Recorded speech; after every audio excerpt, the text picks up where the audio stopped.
All right, another request was how to actually do case studies. And I thought this would be a great addition to the finishing touch videos as well. It's a very underrated subject, and the reason for that is because it might not seem that interesting, but case studies are the most important thing that you can do, as well as deep work sessions. So, what we are going to show here is a form of case studies. It is basically also a deep work session where you dive into the chart and you see, all right, how can I actually study this certain topic? So, for example, we talk a lot about fair value gaps in enrollment. So, how do you actually go about studying fair value gaps? Well, I show you exactly how I used to go over studying fair value gaps.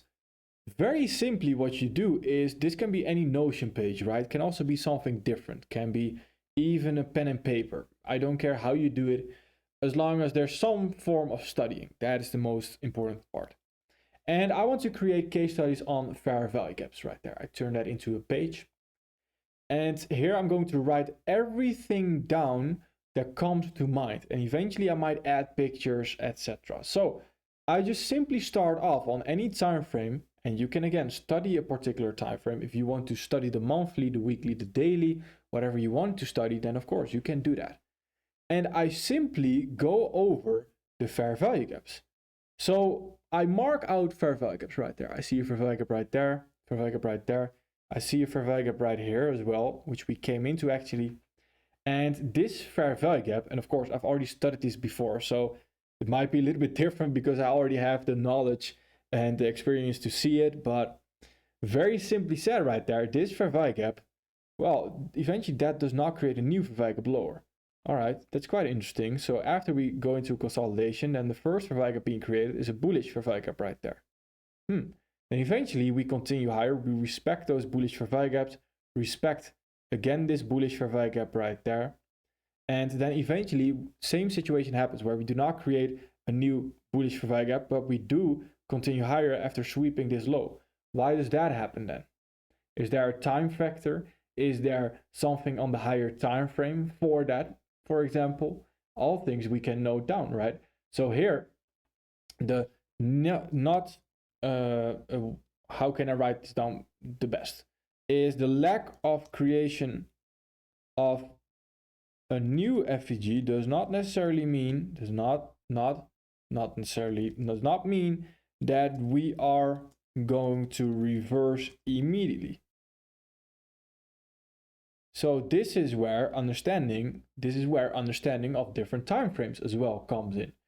So here, if we now incorporate different time frames, which I already understand, on the monthly we actually came into something as in the breaker on Nasdaq right there and a monthly fair value gap. So I've cheated a little bit. I already knew the situation right there. But that can be told, and the extra confluence that we do want to continue higher right there can now be told by the fair value gaps on the 4-hour actually. So that is another confluence that we have right there. So that is great to actually know. That's a great study. Now, why does it then not happen here? Why do we not reverse right there? Well, first of all, because we are following through on monthly context. All right, so we are following through a monthly context, so we don't really have a reason to stop there. So the next target is actually that target right there. So also there could be something on the lower time frame actually. We do have daily value gap, but we do not tap into that actually. On the 4-hour could also be a time factor right there, which we can see actually equities open happens as well. So we sweep that to continue higher. And we continue higher because the higher time frame context is still bullish. All right, let's continue. What happens right there? Same 4-hour, and we again do not continue higher. Here we have some sort of signs potentially continuing lower. Higher time frame is still bullish. What is the daily doing right there?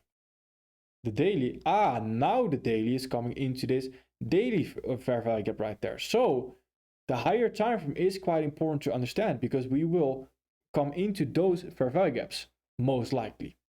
All right, then here we have this 4-hour fair value gap sitting right there, which we continue higher off of as well. Eventually, again, same thing happens right there where we stagnate a little bit, and eventually, let's look at the time frames again. We are creating those daily and those weekly time frames, fair value gaps right there. So that could be very interesting because that could lead me to understand on the 4-hour, for example, what happens on the 4-hour, this is an early sign that we want to stop. And what are we stopping for? To potentially make a retracement coming into a higher time frame for value gap to then continue higher. So that is quite interesting right there. That could be all in the form of a case study. Now, if you want to study a certain topic, for example, because I have had this on my mind and I actually want to just create a deep work session on it as well, where I want to study STs a little bit more, sharp turns. And what I would do is I would just simply scout on the market right here and look at STs. I would look at market turning points. What are ugly market turning points? What are beautiful examples of a sharp turn? And what are just mediocre examples of a sharp turn? And I just study them. And I do this in hindsight. That is very important. Nothing I do here for my case studies are in backtesting. I just simply go over the chart and I try to find the concept that we are talking about. And I try to train my mind. Where does the sharp turn happen? Why does it happen right there? Why does this sharp turn hold? Why does the other sharp turn not hold? All those things is how you can actually create a case study.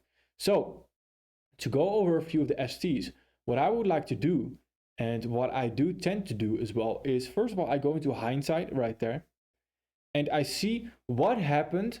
Did we have a nice sharp turn before we continued higher? So was there a sign that we could know, did we actually continue higher? Well, first of all, we had this sharp turn, but not the most beautiful sharp turn. And on the 4-hour already, after that, we create a new value gap. Let's look at the 1-hour actually. Was there something on the 1-hour? We had this sharp turn, which actually did not hold. Then we have this sharp turn right there, which is very interesting because there is a difference where this sharp turn and this fair value gap actually, well, mechanically seen, that is a breakaway gap at that moment in time. So is a potential case study that we could create, all right, how do the sharp turns work when they are a breakaway gap instead? Is it then that the ST on the 1-hour, for example, with a weekly PRA, is already strong enough to hold in itself?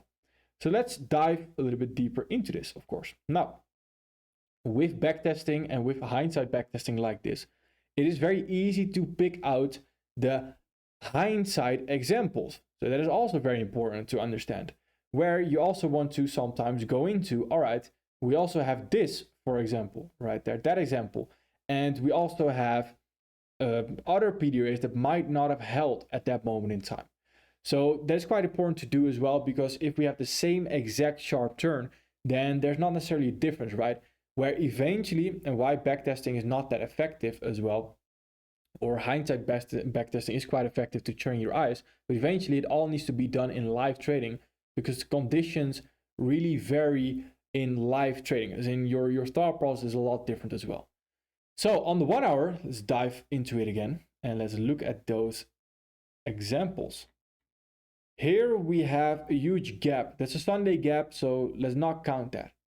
Here we have somewhat of an ST, but it was not a breakaway gap. All right, so it fills actually. So we are currently seeing that the ST constantly fills when they are not breakaway gaps. So then is when we would expect again, and when we would need that ST plus RE, like we always use on the 1-hour. So on the weekly and to the 1-hour then. So ST fills, short term fills, ST holds right there. Why does this ST hold eventually? Well, obviously it's the biggest one, but it's not necessarily a breakaway gap, right? We can also see that it's not necessarily a breakaway gap. So eventually just holds. All right, not the most interesting one, but eventually we do have this, another, not the first sharp turn, but we have again a sharp turn formation. It's a breakaway gap, and that does hold. So can we say that those fair value gaps are indeed potentially stronger? Well, let's look at some more examples. And let's see. Let's look at this 1-hour right here that had a rejection. Very ugly price action right here. Not the greatest price action. And let's see at the fair value gaps that did hold. The fair value gaps that eventually did end up holding right there, for example, this fair value gap, after we create this breakaway gap, we create another fair value gap, these did hold. So there could be some logic to it overall, where this one did not hold that fair value gap because it's not a breakaway gap. So the logic is potentially there. So this is how, and again, I'm currently not really writing down my thoughts right there because I'm mainly sharing them with you. But when you are doing this and you are creating case study, you're likely, well, likely, I say likely, and again, you're likely not talking to someone. So that is when you would write it down instead, because then you get those thoughts out there into the real world. That is very important. So this is how you go about case studies. Just simply looking at previous price action in hindsight. You don't need to backtest. Hindsight backtesting, yes, but live backtesting with the replay tool, no, you don't need to do that. So that is how you would go about certain topics as well. But for example, order flow lags. Can you follow the order flow lags right there? Do you notice eventually certain things about order flow lags? Where, for example, this fails. Why does this fail? Well, that fails because it doesn't have a daily flag of hire. All right, I noticed that one time. Then eventually I can say, all right, if I notice that a couple of more times, then potentially there's a certain pattern that can be followed and that we can stick to. So that is exactly how you do want to create case studies as well. Just like it mentions, going into the chart and you have a case, you have a topic, and you're just studying it. Can I find examples of that? What are typical characteristics of this thing happening? And that is what you consistently do over and over and over. And that leads to eventually a great understanding on your side as well, because you're seeing it through your own eyes. That is very important. All right, perfect. Thank you.